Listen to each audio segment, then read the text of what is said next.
नमस्कार दोस्तों, चलिए जानते हैं 10 मिनट में झारखंड की 20 बड़ी खबरों को। लेकिन वीडियो को शुरू करने से पहले लाइक और सब्सक्राइब जरूर कर दें। लातेहार में रिश्वत लेते हुए 2 राजस्व कर्मचारियों की गिरफ्तारी, एसीबी का बड़ा एक्शन। लातेहार में पलामू एसीबी की टीम ने मंगलवार को 10,000 रुपए की घूस लेते हुए राजस्व कर्मचारी सुनील कुमार को गिरफ्तार कर लिया। सुनील कुमार जमीन म्यूटेशन के नाम पर रिश्वत मांग रहा था। एसीबी टीम ने उसे अंचल कार्यालय के पास रंगे हाथ पकड़ा। इसके अलावा एक अन्य राजस्व कर्मचारी को भी पूछताछ के लिए हिरासत में लिया गया है। यह मामला तब सामने आया जब एक सूचक ने एसीबी के पास शिकायत की कि राजस्व कर्मचारी जमीन म्यूटेशन के लिए पैसे मांग रहा है। सूचक को पैसे देकर आरोपी के पास भेजा गया और जैसे ही पैसे दिए गए, एसीबी टीम ने उसे गिरफ्तार कर लिया। गिरफ्तारी के दौरान बड़ी संख्या में लोग वहां मौजूद थे और एसीबी टीम ने स्थानीय पुलिस को बुलाकर स्थिति पर काबू पाया। आरोपियों की जाँच के बाद उन्हें न्यायिक हिरासत में भेजने की कार्रवाई की जा रही है।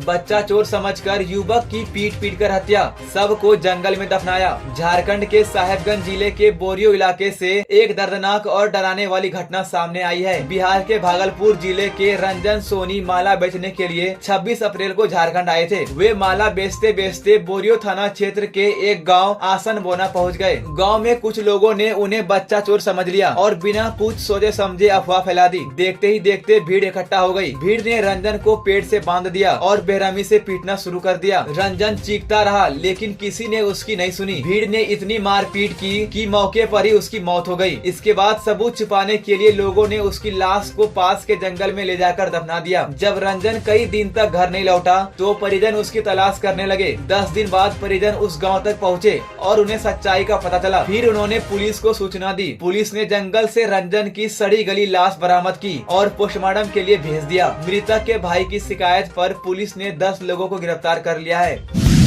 जमशेदपुर में दिन दहाड़े पेट्रोल पंप से 25,000 की लूट, सीसीटीवी में कैद हुई वारदात। जमशेदपुर के पोटका थाना क्षेत्र में मंगलवार को दिन दहाड़े एक पेट्रोल पंप पर लूट की वारदात सामने आई है। बाइक पर सवार 3 बदमाश पेट्रोल भरवाने के बहाने पंप पर आए थे। जैसे ही उन्होंने गाड़ी की पेट्रोलिंग पूरी की, एक बदमाश ने पिस्तौल निकाली और पेट्रोल पंप कर्मियों से 25,000 रुपए लूट लिए। इसके बाद बदमाश पिस्तौल लहराते हुए फरार हो गए। सीसीटीवी फुटेज में पूरी घटना रिकॉर्ड हो गई है, जिससे पुलिस अब अपराधियों की पहचान करने की कोशिश कर रही है। स्थानीय लोगों में इस घटना से दहशत फैल गई है और पुलिस ने जांच शुरू कर दी है।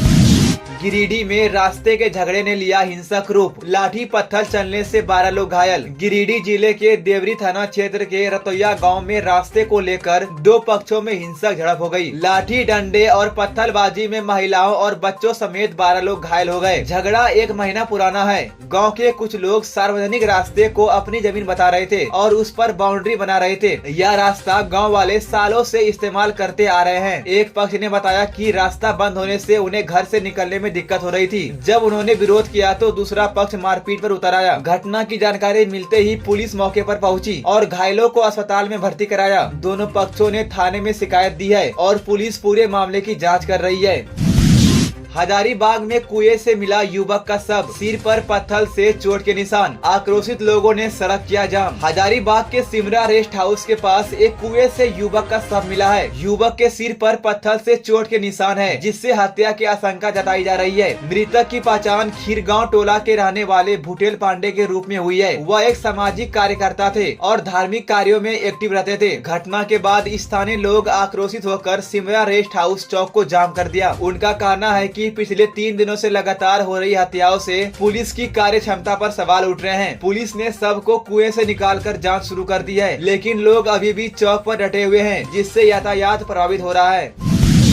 हेमंत सरकार रिम्स निदेशक डॉक्टर राजकुमार को हटाने का आदेश वापस लेगी, हाई कोर्ट ने दी जानकारी। झारखंड हाई कोर्ट ने मंगलवार को रिम्स के निदेशक पद से डॉक्टर राजकुमार को हटाने के खिलाफ दाखिल याचिका पर सुनवाई की। सुनवाई के दौरान सरकार ने कहा कि वह डॉक्टर राजकुमार को पद से हटाने का आदेश वापस लेगी। महाधिवक्ता राजीव रंजन ने कोर्ट को बताया कि यह प्रक्रिया थोड़ी समय ले सकती है। कोर्ट ने यह भी कहा कि जब तक सरकार आदेश वापस नहीं लेती, तब तक डॉक्टर राजकुमार के खिलाफ कोई कार्रवाई नहीं की जाएगी। इससे पहले उनके वकील ने बताया था कि डॉक्टर राजकुमार को बिना उनका पक्ष सुने ही पद से हटा दिया गया, जबकि वे उस समय दिल्ली में थे। कोर्ट ने सरकार से पूछा कि उन्हें हटाने की इतनी हड़बड़ी क्यों थी। सीएम ममता बनर्जी ने हिंसा प्रभावित इलाकों का दौरा कर दिया मदद का भरोसा। पश्चिम बंगाल की मुख्यमंत्री ममता बनर्जी ने मंगलवार को मुर्शिदाबाद जिले के शमशेरगंज और सूती जैसे हिंसा प्रभावित इलाकों का दौरा किया। उन्होंने वहां जाकर पीड़ित परिवारों से मुलाकात की, उनका हालचाल जाना और हर संभव मदद का भरोसा दिया। ममता बनर्जी सोमवार रात को बरहमपुर जिला मुख्यालय में रुकी थी और वहां से मंगलवार को सड़क मार्ग से प्रभावित इलाकों में पहुंची। उन्होंने टूटे हुए मकानों और आसपास के हालात का निरीक्षण भी किया। मुख्यमंत्री ने अधिकारियों को निर्देश दिया कि बंगाल खाड़ी योजना के तहत सभी प्रभावित को नया मकान दिया जाएगा। उन्होंने यह भी आरोप लगाया कि जिन पिता पुत्र की हत्या हुई थी उनके परिजनों को बीजेपी के लोगों ने इलाके से बाहर कर दिया है ताकि वे मुझसे मिल न सके। ममता बनर्जी ने लोगों से आपसी भाईचारे बनाए रखने की अपील की और कहा कि सरकार सभी को न्याय देगी। दौरे के बाद उन्होंने अधिकारियों के साथ बैठक की और जरूरी निर्देश दिए। इस दौरान उनके साथ स्थानीय सांसद और विधायक भी मौजूद थे।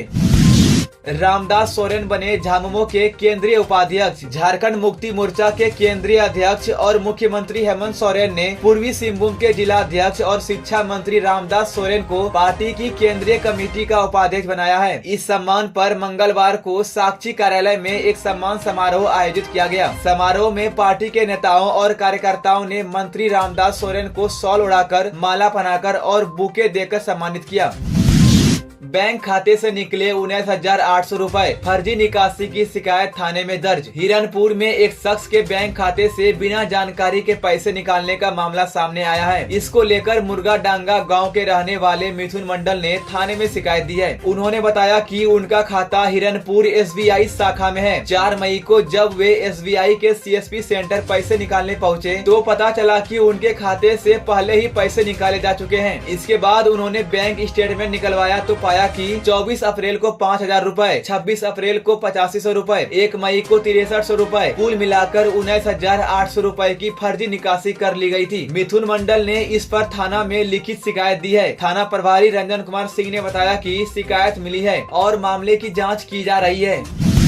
संजीव शाह की हत्या के बाद परिजनों के लिए 50 लाख मुआवजा और नौकरी की मांग। साहेबगंज में संजीव कुमार शाह की हत्या के बाद उनके परिवार के लिए मदद की मांग उठी है। मंगलवार को अखिल भारतीय तेली महासभा और भारतीय OBC महासभा के प्रतिनिधि मंडल ने मुख्यमंत्री हेमंत सोरेन के नाम पर एक ज्ञापन साहेबगंज उपायुक्त कार्यकाल में सौंपा। संगठन के युवा प्रदेश अध्यक्ष हीरालाल शाह ने बताया कि संजीव शाह की दुकान में घुसकर अपराधियों ने हत्या कर दी। वे अपने परिवार के अकेले कमाने वाले मेंबर थे। अब उनके जाने से पूरा परिवार बुरी तरह टूट गया है। इसलिए संगठन ने सरकार से मांग की है कि संजीव शाह के परिवार को 50 लाख रुपए का मुआवजा दिया जाए और एक मेंबर को सरकारी नौकरी मिले। इसके साथ ही उन्होंने मांग की है कि जिन अपराधियों को पकड़ा गया है उन्हें फांसी की सजा दी जाए और पीड़ित परिवारों को सुरक्षा भी दी जाए।